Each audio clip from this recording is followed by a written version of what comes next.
వచ్చారు పవన్ కళ్యాణ్ గారు బయటికి ఒక 10 రోజులు హడావుడి చేశారు, వెళ్ళిపోయారు. ఫైనల్గా లింగంనేనికి రాజ్యసభ సీట్ ఇచ్చేశారు, అయిపోయింది అంతే.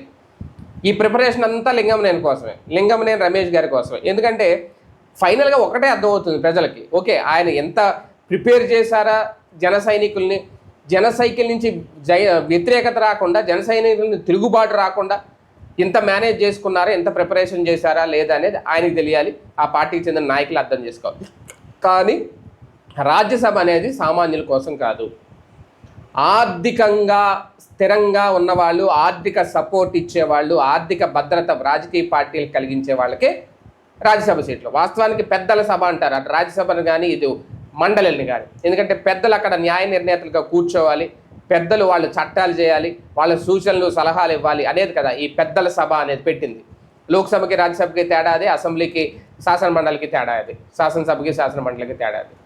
అయితే ఇప్పుడు ఓకే ఆర్థికంగా ఉన్న వాళ్ళకే పార్టీలు సపోర్ట్ చేస్తాయంటే ఖచ్చితంగా అది జరుగుతుందా ఇక్కడ. లింగంనేని రమేష్కి సీట్ ఇవ్వడం, అందులోకి ఇక్కడ ఆయన జనసేన అని చెప్పి ఇప్పుడు ముద్ర వేస్తున్నారు.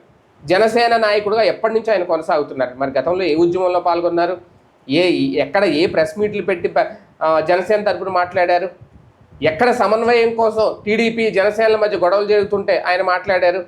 15 ఏళ్ళుగా జనసేనలో కొనసాగుతున్నారని చెప్పారు పవన్ కళ్యాణ్ గారు. 15 ఏళ్ళుగా ఆయన ఏం చేశారు పార్టీకి అనేది ఓకే పవన్ కళ్యాణ్ గారికి తెలుసు, మరి కనీసం ఆ జన సైనికులకైనా తెలుసో లేదో తెలియదు. కానీ మొత్తంకి లింగంనేనికి సీట్ ఇవ్వడం కోసం, రాజ్యసభలో అడుగు పెట్టించడం కోసం పెద్ద ప్రిపరేషన్ చేశారు, ఫైనల్గా సాధించారు అనుకున్నది.